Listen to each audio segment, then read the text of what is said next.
Hello everyone and welcome to Pint of Science 2021. We have two very exciting talks for you this evening. Pint of Science runs every year in May all across the world, and we aim to bring scientists into accessible venues to communicate their work to the public. Before we start, there is a chance to win some Pint of Science merch. All you have to do is fill out the feedback form linked in the description.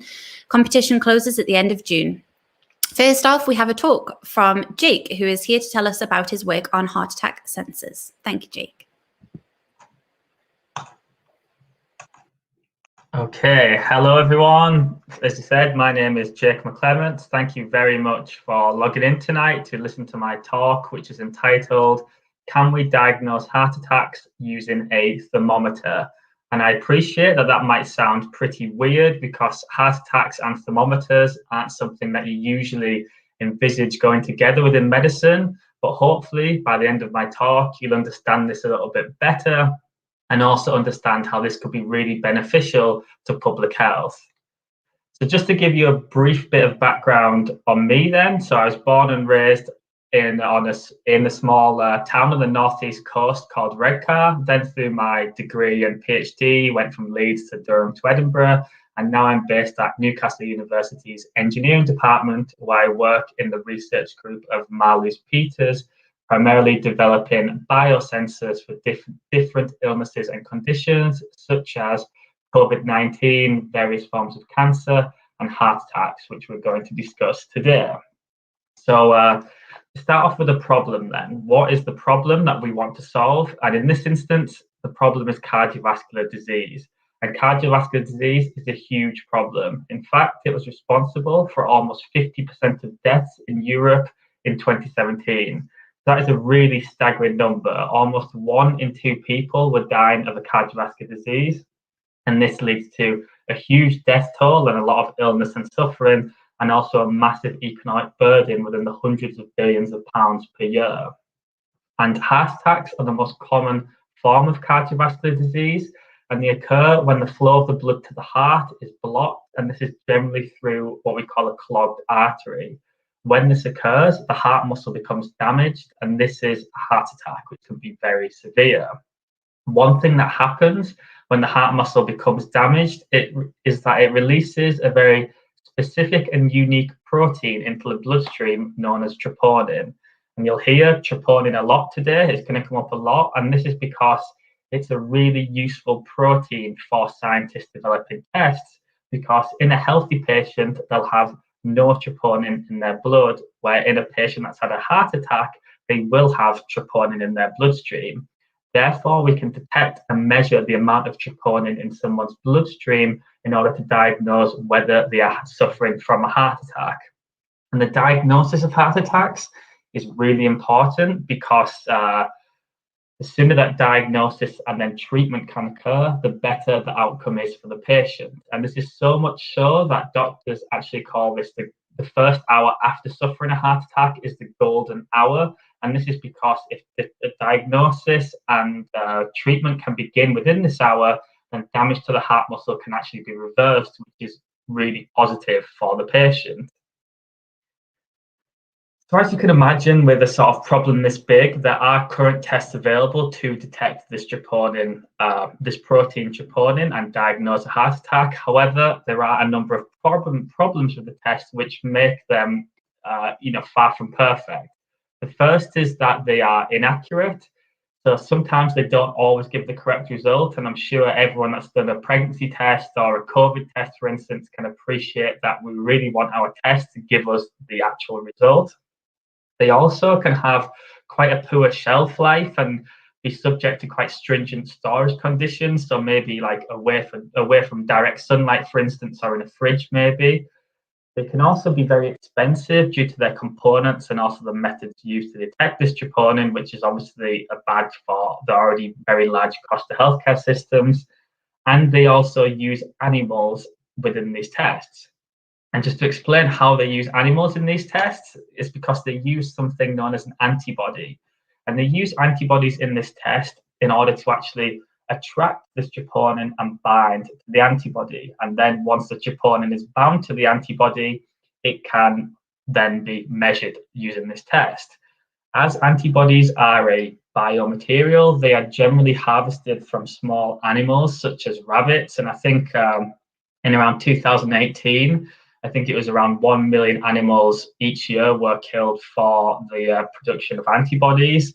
And I imagine, unfortunately, after the COVID-19 pandemic, with a huge influx of testing, that this number will massively increase. So these are not the most animal-friendly devices. So I've listed there 2 problems. The first problem is that cardiovascular diseases, specifically heart attacks, are very damaging to public health and also to the economy. Secondly, tests that can diagnose heart attacks have a number of disadvantages, which is not great for the diagnosis and early treatment of heart attacks. So what we want to do in our research is to develop a new type of test for troponin to diagnose heart attacks that's going to overcome some of the disadvantages associated with the current test. And how we'll do this is by harnessing something called nanotechnology. And this is something that you hear a lot about. It's quite a buzzword, it's quite sci-fi-y, but all it means is just incredibly small. So think of what you can see with this human eye, and much, much smaller than that, smaller even than a single cell or a single bacteria, for example. So a lot of our research is happening at what's called the nanoscale, and it's very good to keep this in mind during the talk because it helps to give you a sense of how small these things actually are. So what we're trying to do in our tests is essentially create this new test using 2 things. First, we will replace the antibody with an artificial alternative. And secondly, as the title of my talk states, we'll use thermometers to actually measure the amount of troponin in someone's blood. So first of all, we're going to discuss about these new artificial antibodies. And these are known as Pac-Man particles. So in this instance, for rabbits around the world, Pac-Man is coming to the rescue because we synthesize these Pac-Man particles to essentially replace antibodies and attract this troponin and bind to them. But as I said, this research is happening at the nanoscale, so these aren't the sort of Pac-Man that you used to see on your computer screens. They are incredibly small. So their width is around 1,000 times smaller than a single human hair. So far smaller than you could ever see with your eyes, for instance. And how this works specifically is that we synthesize these Pac-Man molecules out of plastic, and their mouth is the perfect size and shape in order to attract and essentially grab the troponin proteins, as you can see here. And what this does is, as these Pac-Man particles are made of plastic, it means they are very cheap to manufacture. They are very robust, so they're not prone to short shelf lives. They can last a long time, and also they're quite robust, so they can be stored in direct sunlight at a hot temperature or a cold temperature, and it's not going to affect the quality of their ability to detect troponin. And likewise, they also, because we can synthesize these very precisely, they also create really accurate tests as well. And of course, they're completely animal-free. So in this instance, no animals were, hurt in the making of these particles. So just these Pac-Man particles on their own can really start to overcome some of the disadvantages associated with traditional tests using animal antibodies. If you want to see what these Pac-Man particles look like in real life, here are 2 images of them. The first on the left is the black and white one, is from what's a microscope called a scanning electron microscope. And what we can see here is that there's a huge amount of these tiny Pac-Man molecules or particles, on the surface. Some are bigger, but a lot of them are quite small. And on the right is an AFM image, so that stands for atomic force microscope, and that is one of the most powerful, essentially, imaging techniques we can perform. So incredibly zoomed image that's looking at just a few of these Pac-Man particles. We can see that some of them sort of globule together and form these blobs, where some of them are more individual. But this is what these little tiny nanoparticles actually look like in real life.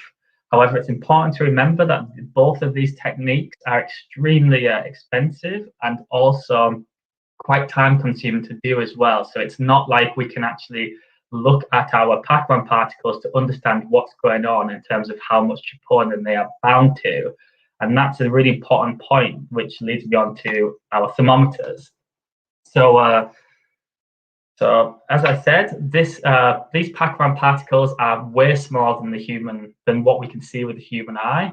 Therefore, if we have a layer of Pacman particles that have 0 troponin proteins on, or a layer of Pacman particles with 1 million troponin proteins on, that's all well and good, but we cannot tell the difference by looking at what's happening. We need some way to essentially measure the amount of troponin that's bound and create an output that we can understand. For example, pregnant or not pregnant, or COVID test has a little P or a C. So we need some sort of measurement device to create an output for us to actually know what's going on at the nanoscale. And that's where thermometers come in. So our experiments take place in little 3D printed flow cells, which are around the size of a matchbox. These cells are separated into 2 sections. The first is a copper section, which is heated up, and above this is a little liquid reservoir, and this would be where the patient's blood would go on a real patient sample. Separating these 2 sections is a layer of Pacman particles. And we have a thermometer in the liquid and a thermometer in the copper to measure their temperature. And what we see is that when we just have a layer of Pacman particles on this surface and no troponin, there's only a very thin barrier that stops the heat from the copper block from warming up the liquid. And this is known as essentially assessing the thermal resistance of the sensor. So imagine this, it acts like only a very small amount of insulation, so the heat can easily pass through this small barrier of Pacman particles and heat up the liquid. And that's what we see as low thermal resistance. However, if we envision this again with but now we have troponin bound to the Pacman particles, what we see is that now we have a much thicker layer. So it's like, a big duvet now, a big barrier which is insulated and is stopping the heat flow from the hot copper into the liquid. And this is known as high thermal resistance. And what this means is that because the heat can't easily pass through this thick layer, the liquid stays relatively cold whilst the hot copper is at higher temperature.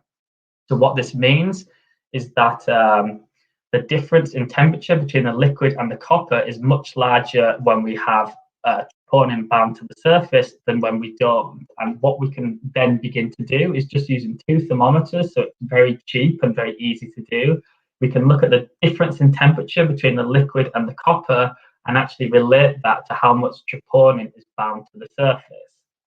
And I appreciate that that's probably a new concept for most people. So I'm just going to explain it and use an analogy that's a bit more, on a human level, which hopefully will make it crystal clear. So the image on our left is a guy called Wim Hof, and his thing is sort of running around in mountains with just a pair of shorts on.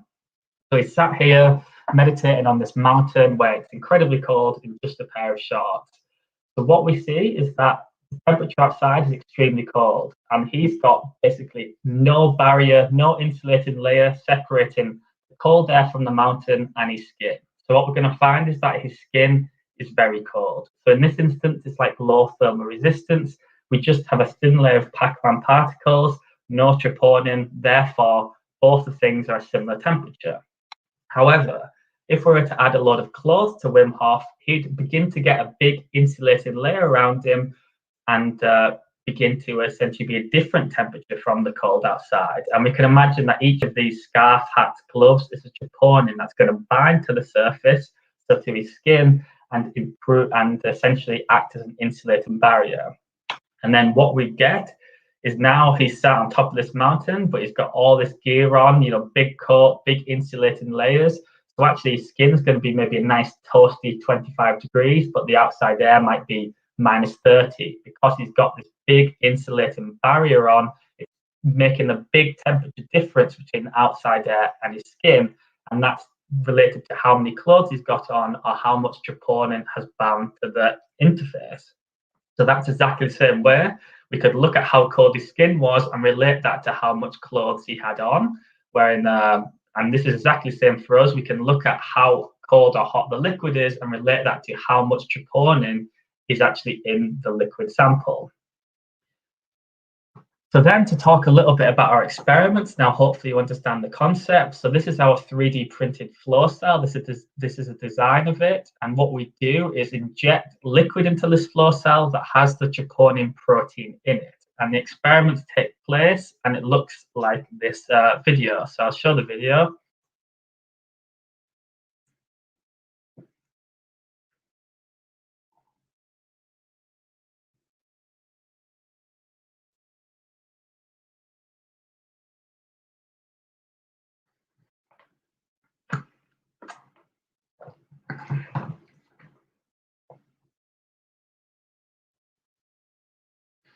Perfect. So that's a really nice little video which shows how these experiments work. Although on this video, it does make it look like these experiments take place in like a really nice little device that you could buy off Amazon and just hit go and it works. Unfortunately for us, that isn't really where the research is at currently. It's much more in the prototype phase. So this is actually what the setup looks like in reality, where this box here is where we have all the electronics, and this was actually made by the researchers. And then this is our syringe filled with our troponin liquid here and a syringe pump. Then we pump that into the 3D printed flow cell that's here, and then quite hard to see, but you can see our two just simple thermometers coming out of the flow cell and into the electronic box.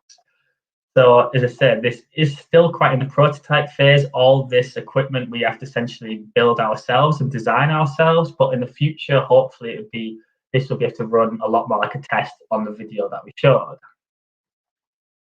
Okay, so now hopefully you understand, the concepts, the Pac-Man particles, the thermometers, how the experiments work. So now we can discuss some results. So these are two graphs which are some of the results which we get, and I know they might look a little bit intimidating, but all you have to know on this graph at the left is that each of these red segments is a higher amount of troponin into a single flow cell. So what we see is that as we add a greater amount of the protein, the thermal resistance here increases in this nice sort of step up. Each time we add more, we get a nice step up. And what we can do is convert this to a dose response curve, as in this graph on the right. And this shows the change in thermal resistance against concentration. And what we can see is that the thermal resistance increases quite sharply as we increase the concentration, and then it begins to level off. And the reason this levels off is because at a point, all the Pac-Man particles have already got troponin in their mouth. Therefore, the more and more troponin we add, it doesn't have anywhere to go, so it just flows away essentially. So basically, the layer isn't getting any thicker because all of the sites are already what's called saturated. So that explains that shape of the curve. And from these graphs, we can get what's called a detection limit. And detection limits are really important in sensors because they tell us the minimum concentration of this protein that we can detect accurately. So it's really important for tests to have as low a detection limit as possible. And for this test, the detection limit is 30 picograms per milliliter. And to people like me, sensor scientists, that sounds great, but I appreciate to the general public, that means probably absolutely nothing. So I've done some calculations to try and work out what this would be in a more real-term application. And what I've came up with is that it means that we could detect the equivalent of a single grain of sugar in a hot tub full of tea. So you can tell now just how sensitive these tests are. Just a single grain, not a cube, a single grain of sugar in a full hot tub full of tea. That's about the detection limit that we can do. However, another really important thing to think about with our sensor is what's called selectivity. If you think of this big hot tub full of tea with only a single grain of sugar in, it also has lots of other things in there as well. It has milk, for instance. It probably has lots of minerals from the tap water. It might have some residual coffee left around it from the person who hasn't washed it up properly previously. And all these things to essentially create this soup of different materials that can potentially cause problems in our test. Because what we need to make sure is that our Pac-Man particle just wants to grab onto the troponin and not onto other similar proteins or any other material really within the blood, because just like this cup of tea, the blood's also got a lot of materials in it. And if this occurs, we'd get a lot of false positive tests, which would be really bad for a sensor.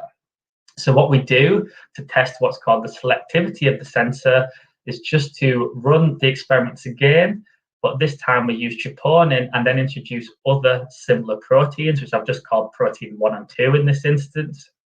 And what we see is that the thermal resistance for the troponin in the red is much greater than for the protein 1 and 2, which sort of, wiggle around a bit, but generally stay quite flat. So what this tells us is that our Pac-Man particles won't grab on and attach to other proteins, only to troponin, and that's really important for our tests, and it shows that it's got good selectivity. So just to summarize the results of this study then, so this test is actually the most sensitive test of its type for diagnosing heart attacks, or for troponin detection, and this is really useful for diagnosing heart attacks, especially with early diagnosis, which is so crucial to improving patient outcome. Also, because of our innovative methods of using these plastic Pac-Man particles and thermometers for measuring, it's a really quick and cheap test as well, which is also very good for patients, but also for cost to healthcare systems. And likewise, plastic particles make it very robust and stable. And of course, as well, it's completely animal-free, so all the rabbits of the world can be forever grateful to Pac-Man for helping them out on this one, which is great.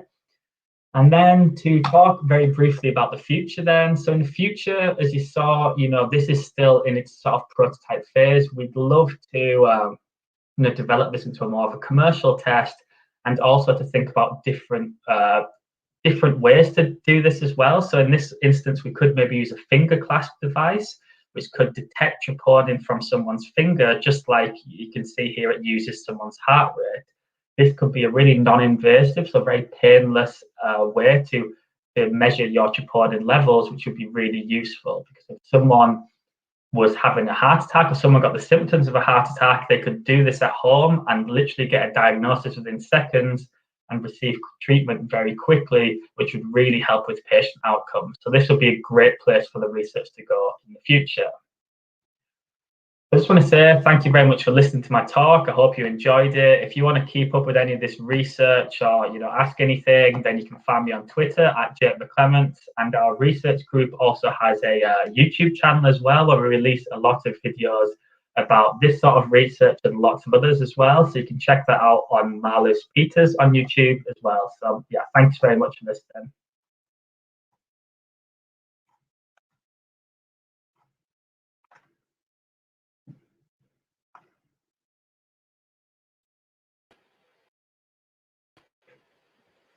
Thank you so much for such a fascinating talk. That was amazing.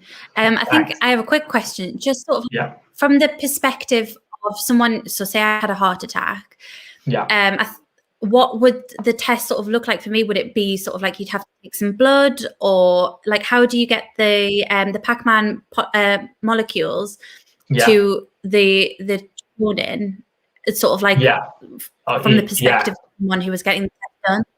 Yeah, so right now that would be a blood test. You'd probably go to A&E, for example, and you'd have a blood test, and then that test would be injected into our little 3D printed cell, and then that was where the troponin protein would have a chance to bind to the particles. In the future, as I said there, it'd be great if you could do it with just a thumb clasp, and that would really be quite probably revolutionized in terms of the early detection of heart attacks, but that would be probably something that's a little bit of a way off yet. So yeah, this would just be with a simple blood test currently, or blood sample, sorry. Amazing. Okay, so we have a question here from Sarah saying, "Hi Jake, thanks for a great talk. Does the blob forming of the Pac-Man particles that you showed in the microscopy influence their ability to bind particles of interest? Are you able to separate them?" Yeah, and that's a great question, like a really good question. So it's probably important to realize that on the really zoomed in image, that wasn't actually on our sensing material. So that was just, we put it on an extremely flat material, because these particles are so small. If we just put them, say, on a normal table surface and try to measure them under the microscope, the roughness of this table, even if it doesn't look rough, would be so big that the particles would just get lost. So what we have to do is to essentially just put them on a very small, very flat surface just to look. So this way isn't actually the way they would be in the sensor. In the sensor, they shouldn't globule together. We attach them in such a way through what's called like electrochemistry that they should all be fairly separated. Because you're completely right that if they're all bound together in a globule, it would be very bad for their ability to essentially grab this troponin. Amazing. So Paul asks, how long does troponin stay in the blood for? So I think it begins, as soon as you have a heart attack, it begins to be released into the blood, and it can take quite a few hours for it to reach like a high level. And because it already, even a high level, we say it's relative, it's actually a very low concentration. So that's one reason why you want a very sensitive test, because the more sensitive it is, the earlier you can detect it, which means that it's better for early diagnosis. I think it maybe the amount of troponin in your blood might spike, I think, after around 3 to 6 hours. So that'll start going down after that. And I'm not sure exactly how long it will last. I think it varies from patient to patient, but I think around probably 12 to 24 hours, it would probably be mostly gone. Amazing. Alex asks, how do you determine a cutoff of heat difference to call a test result a positive? Yeah, so that's a good thing. That's another really good question. So what we do then with that is essentially it would have to be beforehand. We would need to look at previous I guess like guidelines from things like the NICE guidelines, which essentially tell us how much troponin is in someone's blood, and then what the test would actually look like is more like a COVID test or a pregnancy test, where it would be more like a traffic light system, where it's just you either have a heart attack or you don't have a heart attack. So what we do is essentially, it's quite a good question when we say we're not really there yet with the research in terms of exactly defining it, but it's, it would be some way that we'd essentially measure how much has been in someone's blood when they have a heart attack generally and work off that basically. Amazing. Steve asks, as this is a detecting molecule, can we use this technique to detect other health problems early? Yeah, for sure, definitely. So we can use this to detect. So a few things we're working on currently is detecting norovirus, which is like a foodborne virus, and also COVID-19 as well. So the things like COVID-19, the earlier you detect it, it might be that you might not have symptoms yet, or you, for instance, like things like that, or you might have just been in contact with someone, so you only have a very small amount yourself in your body. If that can be detected very quickly, it'll help with spreading. And sort of in a different field, in terms of various cancers, we can look at certain maybe proteins that people are releasing very small amounts in the blood. It might indicate that they have a form of cancer, but there isn't essentially any symptoms yet or anything that we'd normally check for. So that could be something for the early detection of different forms of cancer as well, for example. Amazing. Thank you so much. I think that's all the time we have for questions at the moment. I know there was a lot more sort of on YouTube. Thank you so much for such an amazing talk. That was brilliant. Thank you. No worries. Thank you. Thank you. Next up, we have Mike, who is going to talk to us about his work on drug development using nanocrystals.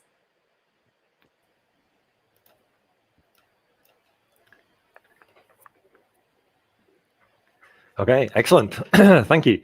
So thanks to Pint of Science for organising globally, and the Newcastle team for organising locally. And more importantly, thanks to everyone who's actually hung around to listen to me talk about some of my work and how that's kind of having an impact on possibly drug development. We'll see as we go through. Okay, so the problem that I see straight off the bat is how do we get across the barrier of understanding even what crystals are, and then nanocrystals, and how that impacts on drug development. So there is no Pac-Man inside this talk, unfortunately. I think great thanks need to go to Jake. That was an excellent talk. But this is going to be a little bit different. Also, it's leading towards something which has gone through all of the academic development stage and has resulted in something which has now hit the real world in terms of a spin-out company for the university. So I think the only other thing to say before I plow into things is if you've got any questions that we don't get time to go through today, my email address is on all of the slides. I'll try and get back to people in good time if we don't get time to answer questions today. So let's just plow into it and see what I actually do. Okay.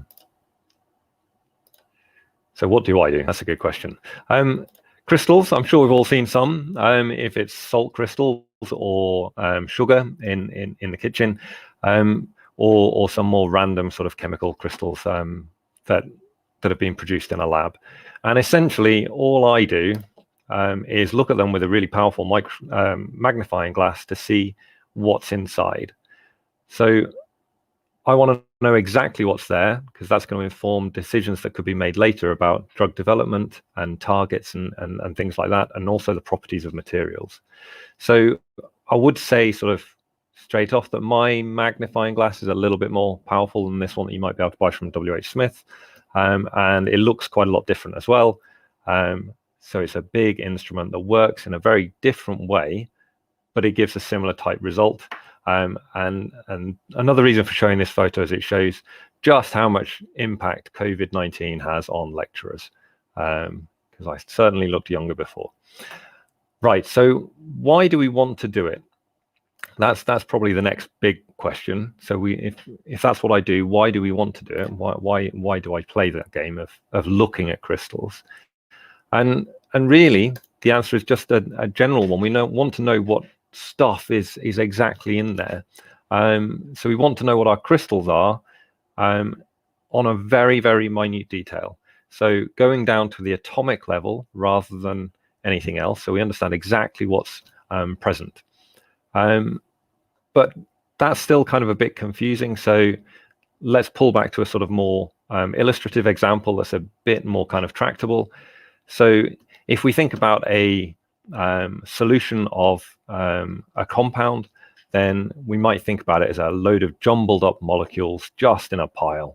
And then if we think about crystallizing that, so we get everything into one of those beautiful kind of shaped crystals, we'll see a couple of examples in a few slides, we'll see a much more ordered pattern. The bricks will cease to be just a pile. The bricks in this case are representing our molecules. So we might have a brick wall that is shaped like this. I mean, I think most of us wouldn't want our houses built with bricks in this configuration, but you could stack bricks together like this, and you could stack them together in various different ways. This would be particularly difficult for a bricklayer to work with, but there is an order there that you can see. So the molecules are no longer in a random distribution. They're very well aligned together. And then, of course, there's one more stable form than the rest, which is the one that everybody uses to build their walls, because they're less likely to crack and houses fall over. The other reason that we want to know exactly what it is, if we track back to the kind of title of the talk in terms of drug development, we're talking about drugs. These are things you're going to ingest or have injected into you. You really want to know exactly what it is. You don't want any doubt to remain. So this technique that we're going to discuss is going to allow us to know exactly what's where, how all the atoms are bonded together, and how that can impact drug development. Okay, so that's all fine. We can kind of see that as a tractable idea. You know, we can organize bricks together and we can get different arrangements of them. Technically, that's something we'll call polymorphism, and we'll look at a little bit later. But how do we do that with a crystal? How do we see what's inside? It's really easy to see how bricks are ordered. We can just go outside and look at a wall. But how do we see how the atoms are placed within a crystal? And it's going to be using one of the instruments that was sort of shown in that first picture. But we have to do quite a few steps to get to something which we can interpret. So we're going to have a brief look underneath this technique called X-ray diffraction. And that's what I've been working in for the last 20 odd years. So hopefully we can get across some of the benefits of this. So we're going to have to start off with a crystal in this case, and we're going to just set it spinning around, and we can consider this happening in the experiment. So we put a crystal onto our big machine. It's called a diffractometer. And then we're going to try and get an understanding of all of the positions of all of the atoms inside that chunk. Okay, so what do we do? First of all, we shoot a load of X-rays at it, and that doesn't sound particularly pleasant, but the crystalline materials tend to be quite robust. So we're going to fire a load of X-rays at it, and in an ideal case, what we would hope would happen would be something like a photograph, and we'd get some kind of picture of where all of the atoms were, or maybe even just a molecule or something like that. Unfortunately, reality doesn't kind of work like that, and physics works against us a little bit. So that's not what we see. And instead, what we get is something that I would call a diffraction pattern. And we have these images recorded for each different part of the rotation as we scroll through. And we see bright spots of intensity appearing on what are essentially just photographs of different parts of space. And then we have to do something with this to try and understand what's inside this crystal. Okay, so we could spend, well, actually several weeks talking about that, and it forms the basis of an entire undergraduate course. But if we strip it down to its brass tacks, we're going to do some maths on this. We're going to look at the intensities that we've got, do something with it, and then interpret the results, and hopefully get something that looks like a molecule. So we're going to see a few images a bit like this. So wherever we've got one of these little ellipsoids, that's where an atom would be. And then where there's a line between them, that's where those atoms are connected together. And then this is the molecule that is present in the structure. Okay, so that's basically what we're going to be trying to do all of the time. We're going to get a crystal, shoot some X-rays at it, measure the X-rays coming off that we're going to call reflections, then do some stuff to it and get a result. Okay, but that still doesn't really relate very well to drugs and drug chemistry or drug development. So let's take an example that maybe we know. So we'll have a little bit of a chemistry type picture. So let's assume that someone has made this drug. Okay, turns out to be ibuprofen, but let's just assume we've made this. But it's the first time we've made it, and we want to know what it is. Okay, well, if we can crystallize it, then we can analyze it with this technique. There are loads and loads of different analytical techniques that you could use. Physical sciences is stuffed full of different analytical techniques, and indeed Jake spoke about some of those in his talk, particularly kind of high-level microscopy. But that still doesn't get you down to the atomic level and really understanding how molecules are connected together. So if we've got these crystals, we could do a diffraction experiment on it and understand where all of the atoms are, how the molecules stuck together, and what that means. And then hopefully we could go forward and sell the drug. Okay, so if it is what we want and it has all of the properties that we desire, in this case, you know, relieving the pain of your headache or reducing some swelling in a sprained ankle or something like that, we can sell the drug and maybe make some money. But also, once we know what the structure is, can we then do something even better? Can we improve the drug? Okay, and can we improve the drug without even changing the molecule that we've got? Well, it turns out, yes, we can, and we can do that quite effectively. So if we stick with ibuprofen as the example, you can pick up a pack of ordinary ibuprofen from, you know, any of the supermarkets for, you know, 20, 30 pence a packet. It's very, very cheap. Or you can buy some more expensive ibuprofen that's packaged in a slightly different way, and is sold as an express form, and you get told that this is going to relieve your pain much faster.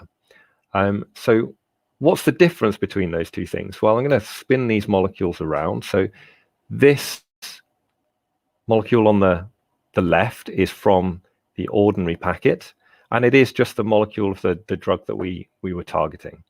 Okay, and then on the right, this express form has the molecule, the same molecule of the drug as is present in the cheap version, but it also has this extra molecule of lysine just co-crystallized in. So it's another molecule inside the crystal, and having that present changes the properties of the drug completely. It changes the speed at which the tablet dissolves. It just changes how fast it can get into your body. So that's a perfect example from a pain relief point of view. Other kind of aspects that we might want to think about in terms of crystallization and crystal chemistry are if you've got a compound that has been developed and has been taken through to market for use as a drug. If the stability of that compound changes with time or temperature or pressure or something like that, then that can change the physical properties of the drug again. And you might think that that might not happen, but it does. And there are some really classic examples of this. If you want to kind of look through the literature, or in fact just Google ritonavir, that will show just how big an impact this can have, because after this drug was taken to market, a new form crystallized while it was on the shelf, and that changed the solubility and essentially affected all of the dosing that was calculated. So the drug had to be removed from market, and actually all the benefits were disappeared. It had to be reformulated and then brought back to market again later. Okay, but all that leaves one big problem. How do we get the crystals of the drug in the first place so we can do all this fancy analysis and understand what we've got and actually work with it? So this is really where kind of my research over the last couple of years has been playing around. There are many old school techniques that we could use. They principally revolve around evaporation, although there are some variants. And you end up working on a relatively large scale of material.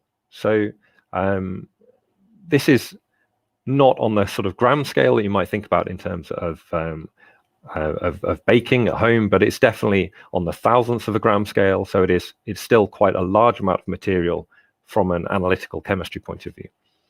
But these methods are all basically driven by the same kind of idea that you might see in growing a crystal garden at home.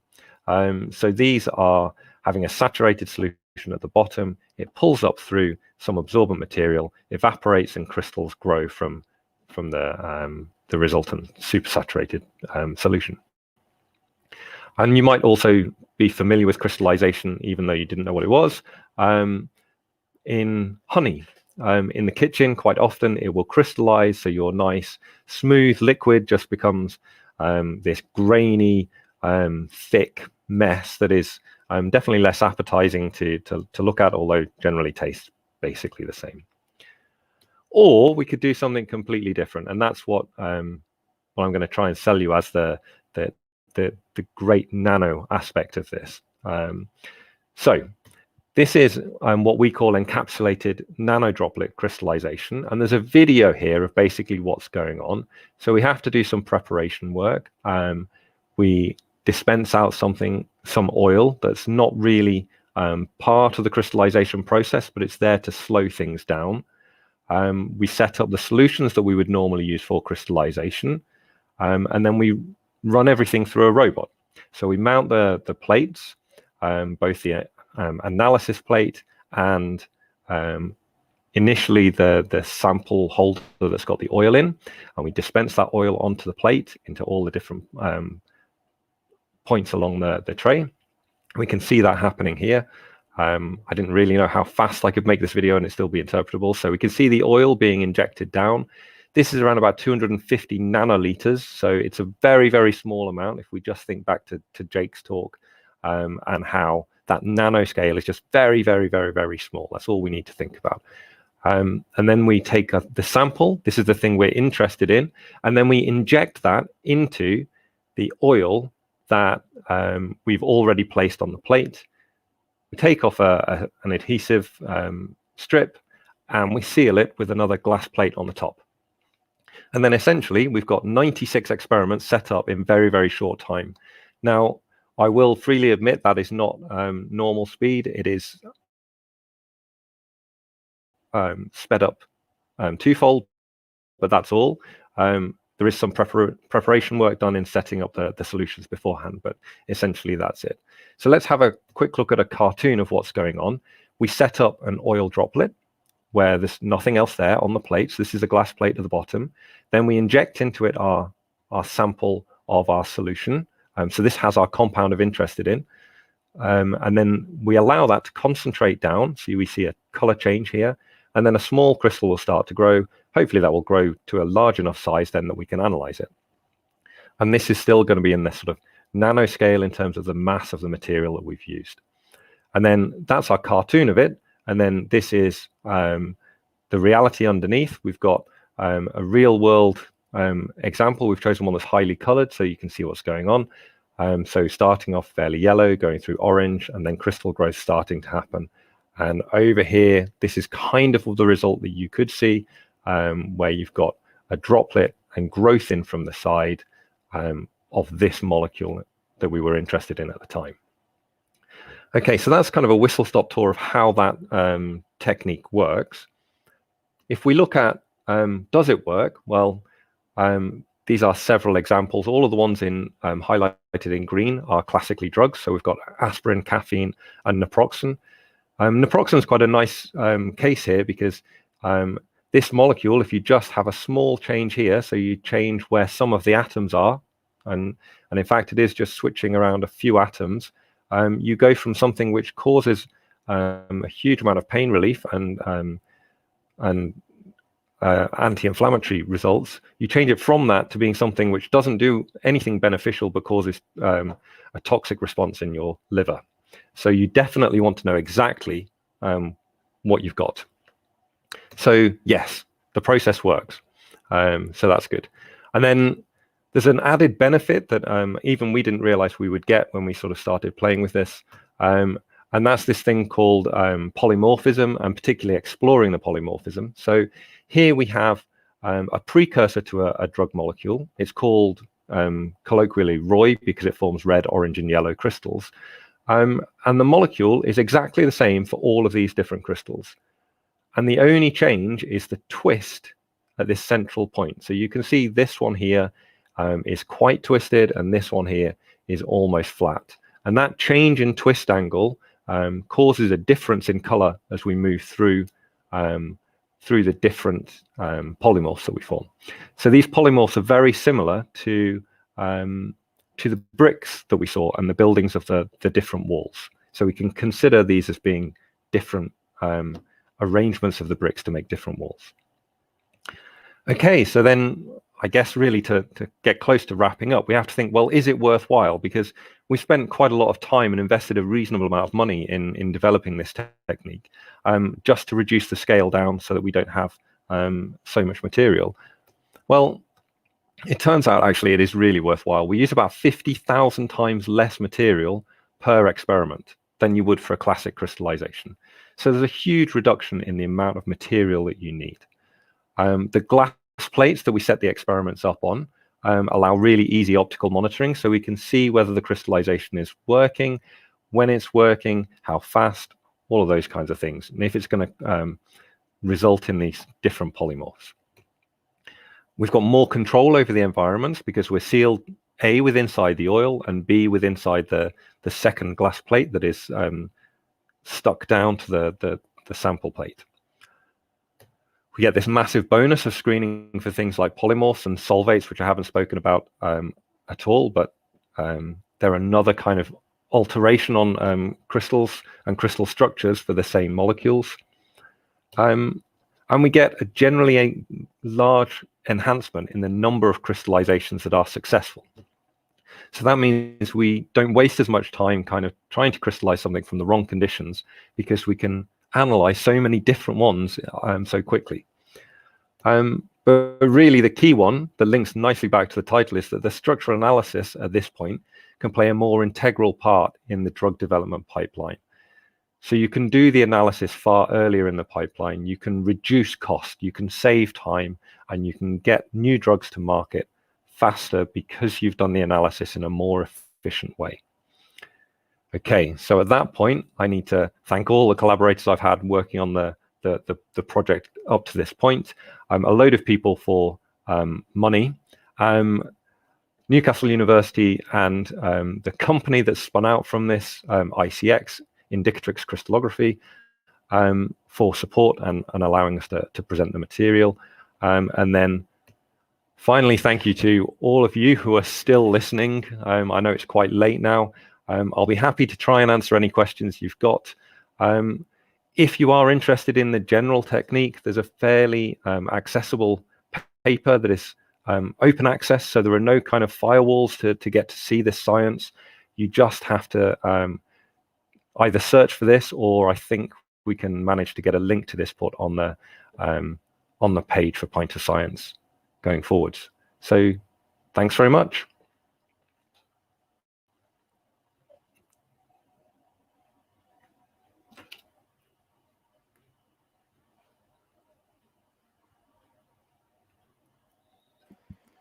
Sorry, I think I was muted there. Zoom bingo. There we go. Can we have everyone here? Perfect. So just start off, say thank you so much for that amazing talk. That was fascinating. And I think one of the questions that I have is when obviously you can get sort of carbon and it can either be coal or it can be diamond. I'm wondering whether are there any other examples of a drug that can that in slightly different forms has different effects on the body? Yeah, so there are loads of different cases of this. So there are sort of two key ones that I gave as examples there. So the naproxen is a chemically different compound, so it has a different stereoisomer. So that just at one point in the molecule, there's a slight change that changes the properties of it completely. But the ritonavir issue is more kind of, I think, related to what you're wanting to know. So just changing the structure changes the availability of the drug in the body. So when you take the tablet, if you've got this second form, you don't get as much of it into your bloodstream quickly enough. So the dosing is completely wrong. So yes, it definitely happens, and it is all about this stability effect. Oh, amazing. I know that we've got a few questions on the YouTube, so I'll see if, here we go. Alex has asked, in reality, how good are we at using the crystal structure to predict how effective a drug will be? So that's a really good question, because in the end, you only really know the efficacy of a drug when it goes into trials. What knowing the structure really helps with, though, is understanding how the drug can bind into particular pockets in a protein, what effect it might have in different parts of the body, where you might modify the drug when you know its binding mode. So you might be able to make a slight change to a different part of the molecule because you understand the structure that will then enhance its properties. Or you can do something very similar to that has been done with ibuprofen and just change the crystallization and change how rapidly it gives its effect into the body. Amazing. Charlotte asks, do drugs have to be crystallized in order to analyze them, and do all drugs therefore crystallize? So it's a good question, I have to say. Not all drugs crystallize. Some drugs are given in what we would class as the amorphous state, so there is no long-range order. The bricks don't stack up ever. But most drugs are developed in the crystalline state because it allows processing of the drug to be much easier.